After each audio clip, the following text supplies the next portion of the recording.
2021년 7월 5일 7월의 첫 번 월요일입니다.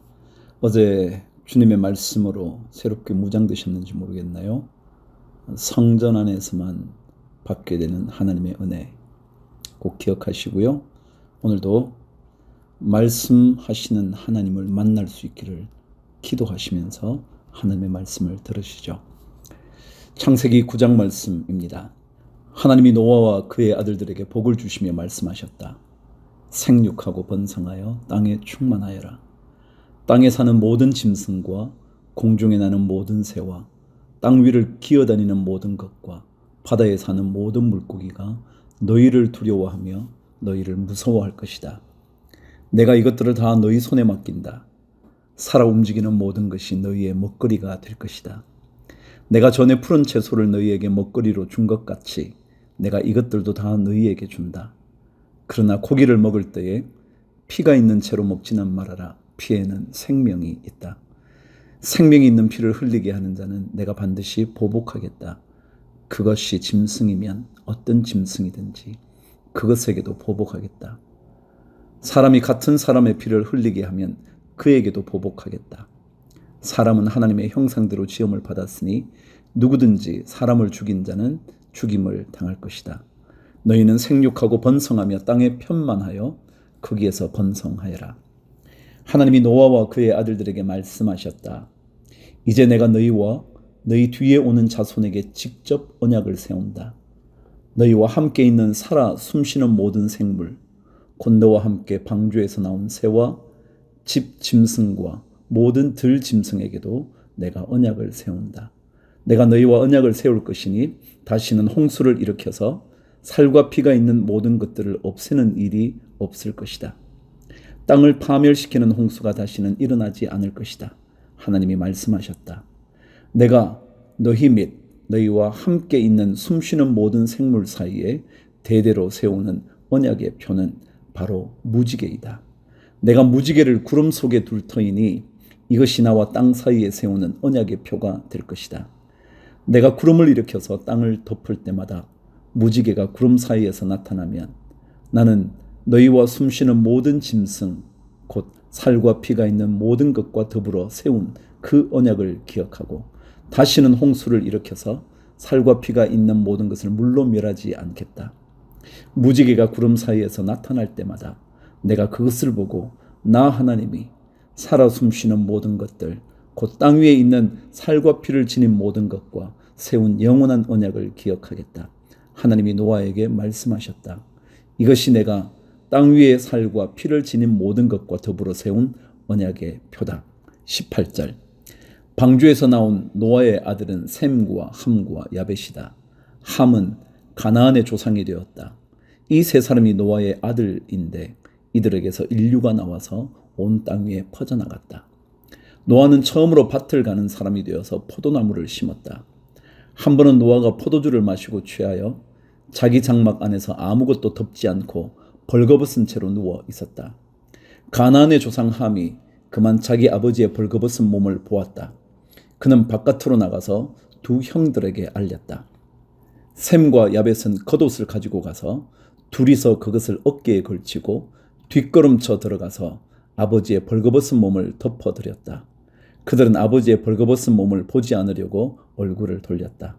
노아는 술에서 깨어난 뒤에 작은 아들이 자기에게 한 일을 알고서 이렇게 말하였다. 가나안은 저주를 받을 것이다. 가장 천한 종이 되어서 저의 형제들을 섬길 것이다. 그는 또 말하였다. 셈의 주 하나님은 찬양 받으실 분이시다. 셈은 가나안을 종으로 부릴 것이다. 하나님이 야벳을 크게 일으키셔서 셈의 장막에서 살게 하시고 가나안은 종으로 삼아서 셈을 섬기게 하실 것이다. 홍수가 있은 뒤에도 노아는 350년을 더 살았다. 노아는 모두 950년을 살고 죽었다. 10장. 다음은 노아의 아들들의 족보이다. 노아의 아들은 셈과 함과 야벳이다. 홍수가 난 뒤에 그들이 아들들을 낳았다. 야벳의 자손은 고멜과 마곡과 마대와 야완과 두발과 메섹과 디라스이다. 고멜의 자손은 이스그나스와 리밧과 도갈마이다. 야완의 자손은 엘리사와 스페인과 키프로스와 로도스이다. 이들에게서 바닷가 백성들이 지역과 언어와 종족과 부족을 따라서 저마다 갈라져 나갔다. 함의 자손은 구스와 이집트와 리비아와 가나안이다. 구스의 자손은 스바와 하윌라와 삽다와 라마와 삽드가이다. 라마의 자손은 스바와 드단이다. 구스는 또 니무롯을 낳았다. 니무롯은 세상에 처음 나타난 장사이다. 그는 주님께서 보시기에도 힘이 센 사냥꾼이었다. 그래서 주님께서 보시기에도 힘이 센 니무롯과 같은 사냥꾼이라는 속담까지 생겼다. 그가 다스린 나라의 처음 중심지는 시날 지방 안에 있는 바빌론과 에렉과 악갓과 갈레이다. 그는 그 지방을 떠나 아시리아로 가서 니느웨와 르호보딜과 갈라를 세우고 니느웨와 갈라 사이에는 레센을 세웠는데 그것은 아주 큰 성이다. 이집트는 리디아와 아남과 르합과 납두와 바드루스와 가슬루와 크레타를 낳았다. 블레셋이 바로 크레타에게서 나왔다. 가나안은 맏아들 시돈을 낳고 그 아래로 헷과 여부스와 아모리와 기르가스와 히위와 알가와 신과 아르왓과 스말과 하맛을 낳았다. 그 뒤에 가나안족은 사방으로 퍼져나갔다. 가나안의 경계는 시돈에서 그라를 지나서 멀리 가사에까지 이르렀고 거기에서 소돔과 고무라와 아드마와 스보임을 지나서 라사에까지 이르렀다.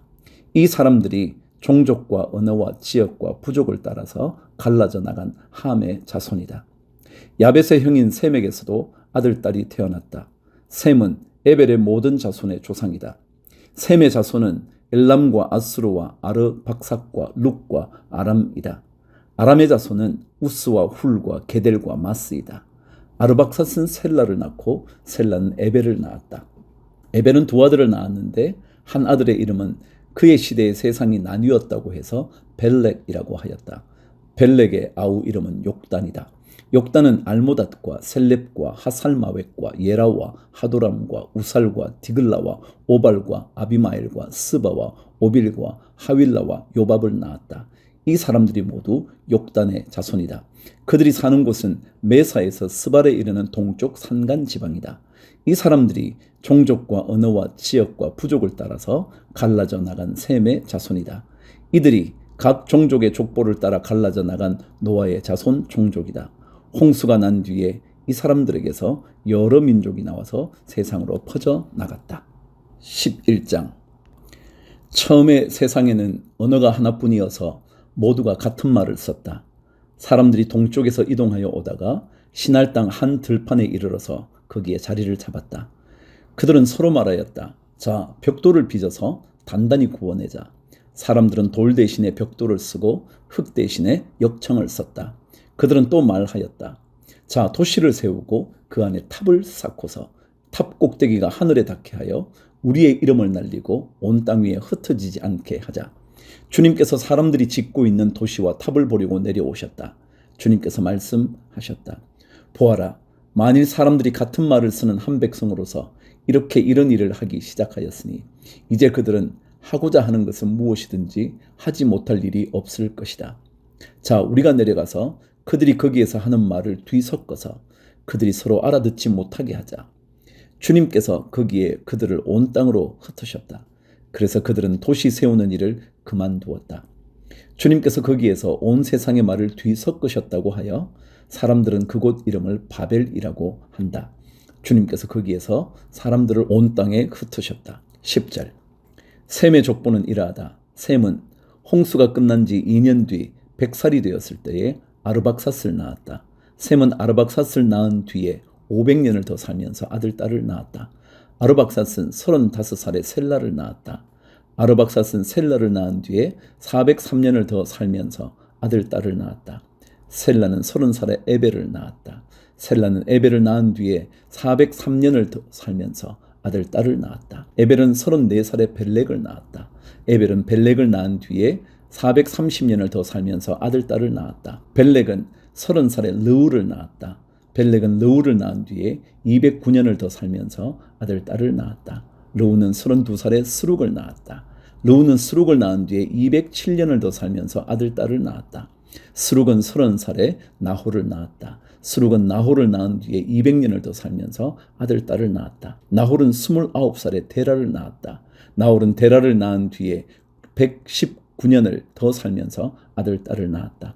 데라는 70살에 아브람과 나홀과 하란을 낳았다. 데라의 족보는 이러하다. 데라는 아브람과 나홀과 하란을 낳았다. 하란은 롯을 낳았다. 그러나 하란은 그가 태어난 땅 바빌로니아의 우르에서 아버지보다 먼저 죽었다. 아브람과 나홀이 아내를 맞아들였다. 아브람의 아내의 이름은 사레이고 나홀의 아내의 이름은 밀가이다. 하란은 밀가와 이스가의 아버지이다. 사레는 임신을 하지 못하여서 자식이 없었다. 데라는 아들 아브람과 하란에게서 난 손자 롯과 아들 아브람의 아내의 며느리 사레를 데리고 가나안 땅으로 오려고 바빌로니아의 우르를 떠나서 하란에 이르렀다. 그는 거기에다가 자리를 잡고 살았다. 데라는 205년을 살다가 하란에서 죽었다. 12장. 주님께서 아브람에게 말씀하셨다. 너는 내가 살고 있는 땅과 내가 난 곳과 너의 아버지의 집을 떠나서 내가 보여주는 땅으로 가거라. 내가 너로 큰 민족이 되게 하고 너에게 복을 주어서 내가 크게 이름을 떨치게 하겠다. 너는 복의 근원이 될 것이다. 너를 축복하는 사람에게는 내가 복을 베풀고 너를 저주하는 사람에게는 내가 저주를 내릴 것이다. 땅에 사는 모든 민족이 너로 말미암아 복을 받을 것이다. 아브람은 주님께서 말씀하신 대로 길을 떠났다. 롯도 그와 함께 길을 떠났다. 아브람이 하란을 떠날 때의 나이는 75이었다. 아브람은 아내 사레와 조카 롯과 하란에서 모은 재산과 거기에서 얻은 사람들을 거느리고 가나안 땅으로 가려고 길을 떠나서 마침내 가나안 땅에 이르렀다. 아브람은 그 땅을 지나서 세겜 땅, 곧 모레의 상수리 나무가 있는 곳에 이르렀다.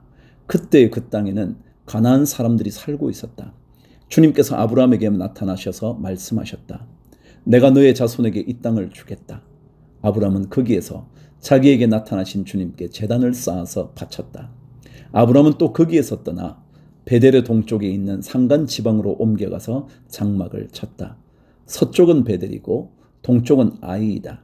아브람은 거기에서도 제단을 쌓아서 주님께 바치고 주님의 이름을 부르며 예배를 드렸다. 아브람은 또 길을 떠나 줄곧 남쪽으로 내려가서 네겝에 이르렀다. 10절. 그 땅에 기근이 들었다. 그 기근이 너무 심해서 아브람은 이집트에서 얼마 동안 몸부쳐서 살려고 그리로 내려갔다. 이집트에 가까이 이르렀을 때 그는 아내 사레에게 말하였다. 여보, 나는 당신이 얼마나 아리따운 여인인가를 잘 알고 있어. 이집트 사람들이 당신을 보고서 당신이 나의 아내라는 것을 알면 나는 죽이고 당신은 살릴 것이요. 그러니까 당신은 나의 누이라고 하시오. 그렇게 하여야 내가 당신 덕분에 대접을 잘 받고 또 당신 덕분에 이 목숨도 부지할 수 있을 거요.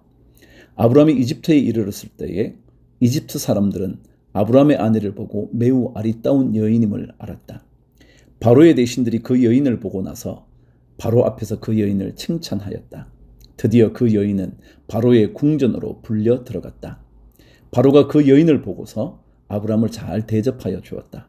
아브람은 양떼와 소떼와 암나귀와 수나귀와 남녀 종과 낙타까지 얻었다. 그러나 주님께서 아브람의 아내 사레의 일로 바로와 그 집안에 무서운 재앙을 내리셨으므로 바로가 아브람을 불러서 꾸짖었다. 어찌하여 너는 나를 이렇게 대하느냐? 저 여인이 너의 아내라고 왜 일찍 말하지 않았느냐? 어찌하여 너는 저 여인이 내 누이라고 해서 나를 속이고 내가 저 여인을 아내로 데려오게 하였느냐? 자, 내 아내가 여기 있다. 데리고 나가거라.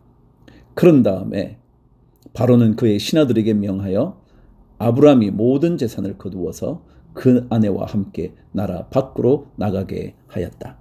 13장. 아브람은 이집트를 떠나서 네겝으로 올라갔다. 그는 아내를 데리고서 모든 소유를 가지고 이집트를 떠났다. 조카 롯도 그와 함께 갔다.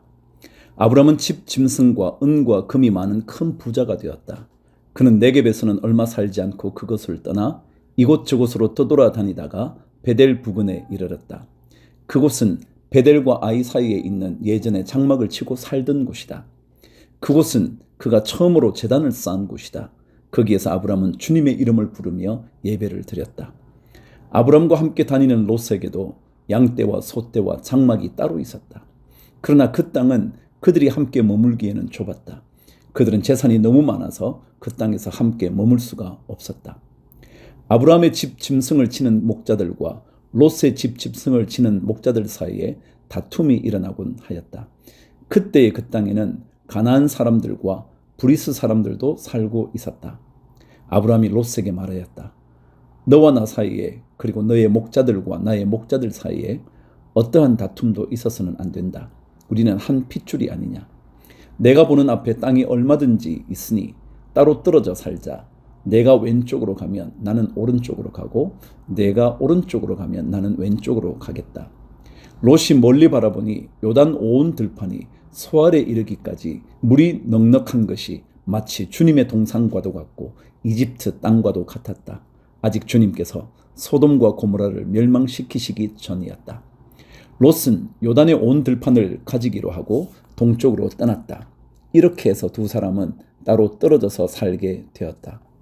아브라함은 가나안 땅에서 살고 롯은 평지의 여러 성읍을 돌아다니면서 살다가 소돔 가까이에 이르러서 자리를 잡았다. 소돔 사람들은 악하였으며 주님을 거슬러서 온갖 죄를 짓고 있었다. 롯이 아브라함을 떠나간 뒤에 주님께서 아브라함에게 말씀하셨다. 너 있는 곳에서 눈을 크게 뜨고 북쪽과 남쪽, 동쪽과 서쪽을 보아라. 내 눈에 보이는 이 모든 땅을 내가 너와 내 자손에게 아주 주겠다. 내가 너의 자손을 땅의 먼지처럼 셀 수 없이 많아지게 하겠다. 누구든지 땅의 먼지를 셀 수 있는 사람이 있다면 너의 자손을 셀 수 있을 것이다. 내가 이 땅을 너에게 주니 너는 가서 길이로도 걸어보고 너비로도 걸어보아라. 아브라함은 장막을 거두어서 헤브론의 마물에 곧 상수리 나무들이 있는 곳으로 가서 거기에서 살았다. 거기에서도 그는 주님께 제단을 쌓아서 바쳤다. 14장. 시날 왕 아므라벨과 엘라살 왕 아리옥과 엘람 왕 그돌라오멜과 고임 왕 디달의 시대에 이 왕들이 소돔 왕 베라와 고모라 왕 비르사와 아드마 왕 시납과 스보임 왕 세메벨과 벨라 왕 곧 소알 왕과 싸웠다. 이 다섯 왕은 군대를 이끌고 시딤 벌판 곧 지금의 소금 바다에 모였다. 지난날에 이 왕들은 12년 동안이나 그돌라오멜을 섬기다가 13년째 되는 해에 반란을 일으켰던 것이다. 14년째 되는 해에는 그돌라오멜이 자기와 동맹을 맺은 왕들을 데리고 일어나서 아스드롯 가르나임에서는 르바 사람을 치고 함에서는 수스 사람을 치고 사웨 기랴다임에서는 엠 사람을 치고 세일 산간 지방에서는 호리 사람을 쳐서 광야 부근 엘바란까지 이르렀다. 그리고는 쳐들어온 왕들은 방향을 바꿔서 엠미스밭 곧 가데스로 가서 아말렉 쪽의 온 들판과 하사손 다말에 사는 아모리족까지 쳤다. 그래서 소돔 왕과 고모라 왕과 아드마 왕과 스보임 왕과 벨라 왕 곧 소알 왕이 시딤 벌판으로 출전하여 쳐들어온 왕들과 맞서서 싸웠다. 이 다섯 왕은 엘람 왕 그돌라오멜과 고임 왕 디달과 시날 왕 아므라벨과 엘라살 왕 아리옥 이 네 왕을 맞아서 싸웠다. 시딤 벌판은 온통 역청 수렁으로 가득 찼는데 소돔 왕과 고모라 왕이 달아날 때에 그들의 군인들 가운데서 일부는 그런 수렁에 빠지고 나머지는 산간으로 달아났다. 그래서 쳐들어온 네 왕은 소돔과 고모라에 있는 모든 재물과 먹거리를 빼앗았다. 아브라함의 조카 롯도 소돔에 살고 있었는데 그들은 롯까지 사로잡아가고 그의 재산까지 빼앗았다. 거기에서 도망쳐 나온 사람 하나가 히브리 사람 아브라함에게 와서 이 사실을 알렸다. 그때 아브라함은 아모리 사람 마므레의 땅 상수리 나무들이 있는 곳에서 살고 있었다. 마므레는 에스골과는 형제 사이이고 아넬과도 형제 사이이다. 이들은 아브라함과 동맹을 맺은 사람들이다. 아브라함은 자기 조카가 사로잡혀 갔다는 말을 듣고 집에서 나와 훈련시킨 사병 318명을 데리고 단까지 쫓아갔다. 그날 밤에 그는 자기의 사병들을 몇 표로 나누어서 공격하게 하였다. 그는 적들을 쳐부수고 다마스쿠스 북쪽 호바까지 뒤쫓았다. 그는 모든 재물을 되찾고 그의 조카 롯과 롯의 재산도 되찾았으며 부녀자들과 다른 사람들까지 되찾았다. 17절. 아브라함이 그돌라오멜과 그와 동맹을 맺은 왕들을 쳐 부수고 돌아온 뒤에 소돔 왕이 아브라함을 맞아서 사웨벌판 곧 왕의 벌판으로 나왔다. 그때에 살렘 왕 멜기세덱은 빵과 포도주를 가지고 나왔다. 그는 가장 높으신 하나님의 제사장이다. 그는 아브라함에게 복을 빌어 주었다. 천지의 주제 가장 높으신 하나님 아브라함에게 복을 내려 주십시오. 아브라함은 들으시오.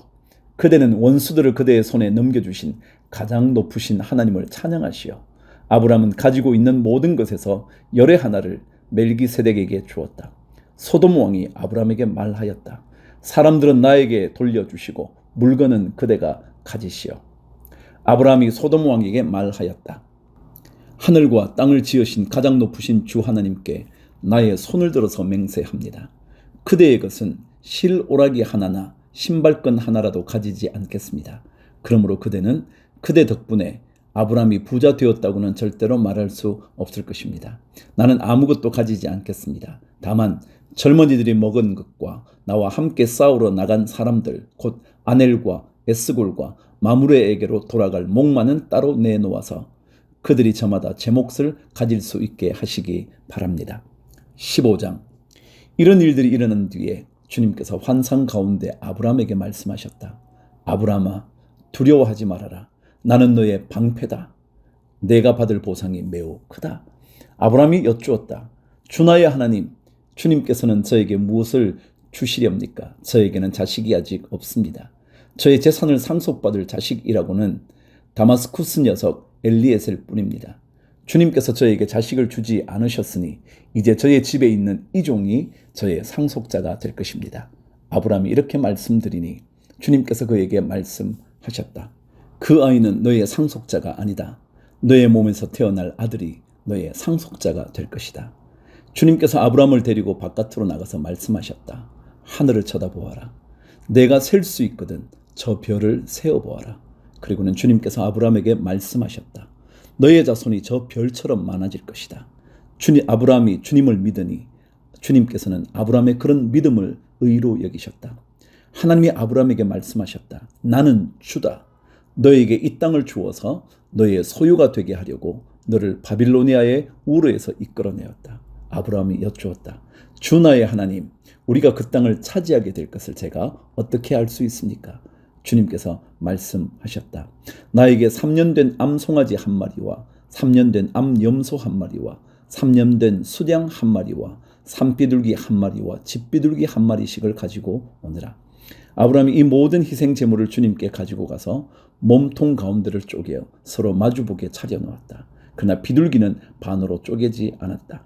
솔개들이 희생 제물의 위에 내려왔으나 아브라함이 쫓아버렸다. 12절. 해가 질 무렵에 아브라함이 깊이 잠든 가운데 깊은 어둠과 공포가 그를 짓눌렀다. 주님께서 아브라함에게 말씀하셨다. 너는 똑똑히 알고 있거라. 너의 자손이 다른 나라에서 나그네 살이를 하다가 마침내 종이 되어서 400년 동안 괴로움을 받을 것이다. 그러나 너의 자손을 종살이하게 한 그 나라를 내가 반드시 벌할 것이며 그 다음에 너의 자손이 재물을 많이 가지고 나올 것이다. 그러나 너는 오래오래 살다가 고이 잠들어 묻힐 것이다. 너의 자손은 4대째가 되어서야 이 땅으로 돌아올 것이다. 아모리 사람들의 죄가 아직 벌을 받을 만큼 이르지는 않았기 때문이다. 해가 지고 어둠이 짙게 깔리니 연기나는 화덕과 타오르는 횃불이 갑자기 나타나서 쪼개놓은 희생 제물 사이로 지나갔다. 바로 그날 주님께서 아브라함과 언약을 세우시고 말씀하셨다. 내가 이 땅을 이집트 강에서 큰 강 유프라테스에 이르기까지를 너의 자손에게 준다. 이 땅은 겐 사람과 그니스 사람과 간몬 사람과 헷 사람과 브리스 사람과 르바 사람과 아모리 사람과 가나안 사람과 기르가스 사람과 여부스 사람의 땅을 다 포함한다. 16장. 아브라함의 아내 사레는 아이를 낳지 못하였다. 그에게는 하갈이라고 하는 이집트 사람 여종이 있었다. 사레가 아브라함에게 말하였다. 주님께서 나에게 아이를 가지지 못하게 하시니 당신은 나의 여종과 동침하십시오. 하갈의 몸을 빌려서 집안의 대를 이어갈 수 있기를 바랍니다. 아브라함은 사레의 말을 따랐다. 아브라함의 아내 사레가 자기의 여종 이집트 사람 하갈을 데려다가 자기 남편 아브라함에게 아내로 준 때에는 아브라함이 가나안 땅에서 살아온 지 10년이 지난 뒤이다. 아브라함이 하갈과 동침하니 하갈이 임신하였다. 하갈은 자기가 임신한 것을 알고서 자기의 여주인을 깔보았다. 사레가 아브람에게 말하였다. 내가 받는 이 고통은 당신이 책임을 지셔야 합니다. 나의 종을 당신 품에 안겨주었더니 그 종이 자기가 임신한 것을 알고서 나를 멸시합니다. 주님께서 당신과 나 사이를 판단하여 주시면 좋겠습니다. 아브라함이 사레에게 말하였다. 여보, 당신의 종이니 당신 마음대로 할 수 있지 않소? 당신이 좋을 대로 그에게 하기 바라오. 사레가 하갈을 학대하니 하갈이 사레 앞에서 도망하였다. 주님의 천사가 사막에 있는 샘 곁에서 하갈을 만났다. 그 샘은 수르로 가는 길 옆에 있다. 천사가 물었다. 사라의 종 하갈아, 내가 어디서 와서 어디로 가는 길이냐? 하갈이 대답하였다. 나의 여주인 사라에게서 도망하여 나오는 길입니다. 주님의 천사가 그에게 말하였다. 너의 여주인에게로 돌아가서 그에게 복종하면서 살아라. 주님의 천사가 그에게 또 일렀다. 내가 너에게 많은 자손을 주겠다. 자손이 셀 수도 없을 만큼 불어나게 하겠다. 주님의 천사가 그에게 또 일렀다. 너는 임신한 몸이다. 아들을 낳게 될 터이니 그의 이름을 이스마엘이라고 하여라. 내가 고통 가운데서 부르짖는 소리를 주님께서 들으셨기 때문이다. 너의 아들은 들나귀처럼 될 것이다. 그는 모든 사람과 싸울 것이고 모든 사람 또한 그와 싸울 것이다. 그는 자기의 모든 친족과 대결하며 살아가게 될 것이다. 하갈은 내가 여기에서 나를 보시는 하나님을 뵙고도 이렇게 살아서 겪은 일을 말할 수 있다니 하면서 자기에게 말씀하신 주님을 보시는 하나님이라고 이름 지어서 불렀다. 그래서 그 샘 이름도 부엘라 헤로이라고 지어서 부르게 되었다. 그 샘은 지금도 가데스와 베렛 사이에 그대로 있다. 하갈과 아브람 사이에서 아들이 태어나니 아브람은 하갈이 낳은 그 아들의 이름을 이스마엘이라고 지었다. 하갈과 아브람 사이에 이스마엘이 태어날 때에 아브람의 나이는 86이었다. 17장. 아브람의 나이 99이 되었을 때에 주님께서 그에게 나타나셔서 말씀하셨다. 나는 전능한 하나님이다. 나에게 순종하며 흠없이 살아라. 나와 너 사이에 내가 몸소 언약을 세워서 너를 크게 번성하게 하겠다. 아브람이 얼굴을 땅에 대고 엎드려 있는데 하나님이 그에게 말씀하셨다. 나는 너와 언약을 세우고 약속한다. 너는 여러 민족의 조상이 될 것이다. 내가 너를 여러 민족의 아버지로 만들었으니 이제부터는 너의 이름이 아브람이 아니라 아브라함이다. 내가 너를 크게 번성하게 하겠다. 너에게서 여러 민족이 나오고 너에게서 왕들도 나올 것이다. 내가 너와 세우는 언약은 나와 너 사이에 맺는 것일 뿐 아니라 너의 뒤에 오는 너의 자손과도 대대로 세우는 영원한 언약이다. 이 언약을 따라서 나는 너의 하나님이 될 뿐만 아니라 뒤에 오는 너의 자손의 하나님도 될 것이다. 내가 지금 나그네로 사는 이 가나안 땅을 너와 내 뒤에 오는 자손에게 영원한 소유로 모두 주고 나는 그들의 하나님이 될 것이다. 9절. 하나님이 또 아브라함에게 말씀하셨다. 너는 나와 세운 언약을 잘 지켜야 하고 내 뒤에 오는 너의 자손도 대대로 이 언약을 잘 지켜야 한다. 너희 가운데서 남자는 모두 할례를 받아야 한다. 이것은 너와 내 뒤에 오는 너의 자손과 세우는 나의 언약, 곧 너희가 모두 지켜야 할 언약이다. 너는 포피를 베어서 할례를 받게 하여라. 이것이 나와 너희 사이에 세우는 언약의 표이다. 대대로 너희 가운데서 남자는 모두 난지 8해 만에 할례를 받아야 한다. 너희 집에서 태어난 종들과 너희가 외국인에게 돈을 주고서 사온 종도 비록 너희의 자손은 아니라 해도 마찬가지로 할례를 받아야 한다. 집에서 태어난 종과 외국인에게 돈을 주고서 사온 종도 할례를 받아야 한다. 그렇게 하여야만 나의 언약이 너희 몸에 영원한 언약으로 새겨질 것이다. 할례를 받지 않은 남자, 곧 포피를 베지 않은 남자는 나의 언약을 깨뜨린 자이니 그는 나의 백성에게서 끊어진다. 15절. 하나님이 아브라함에게 또 말씀하셨다. 너의 아내 사레를 이제 사레라고 하지 말고 사라라고 하여라. 내가 그에게 복을 주어 너에게 아들을 낳아주게 하겠다. 내가 너의 아내에게 복을 주어서 여러 민족의 어머니가 되게 하고 백성들을 다스리는 왕들이 그에게서 나오게 하겠다. 아브라함은 얼굴을 땅에 대고 엎드려 웃으면서 혼잣말을 하였다. 나이 100살 된 남자가 아들을 낳는다고? 또 90살이나 되는 사라가 아이를 낳을 수 있을까? 아브라함은 하나님께 아뢰었다. 이스마엘이나 하나님께서 주시는 복을 받으면서 살기를 바랍니다. 하나님이 말씀하셨다. 아니다. 너의 아내 사라가 너에게 아들을 낳아 줄 것이다. 아이를 낳거든 이름을 이삭이라고 하여라. 내가 그와 언약을 세울 것이니 그 언약은 그의 뒤에 오는 자손에게도 영원한 언약이 될 것이다. 내가 너의 말을 들었으니 내가 반드시 이스마엘에게 복을 주어서 그가 자식을 많이 낳게 하고 그 자손이 크게 불어나게 할 것이다. 그에게서 12명의 영도자가 나오게 하고 그가 큰 나라를 이루게 하겠다. 그러나 나는 내년 이맘때에 사라가 너에게 낳아줄 아들 이삭과 언약을 세우겠다. 하나님은 아브라함에게 말씀을 다하시고 그를 떠나서 올라가셨다. 바로 그날의 아브라함은 자기 아들 이스마엘과 집에서 태어난 모든 종과 돈을 주고 사온 모든 종, 곧 자기 집안의 모든 남자와 함께 하나님이 말씀하신 대로 포피를 베어서 할례를 받았다. 아브라함이 포피를 베어서 할례를 받은 것은 그의 나이 99살 때이고 그의 아들 이스마엘이 포피를 베어서 할례를 받은 것은 이스마엘의 나이 13살 때이다. 아브라함과 그의 아들 이스마엘은 같은 날에 할례를 받았다. 집에서 태어난 종과 외국인에게서 돈을 주고 사온 종과 아브라함 집안의 모든 남자가 아브라함과 함께 할례를 받았다.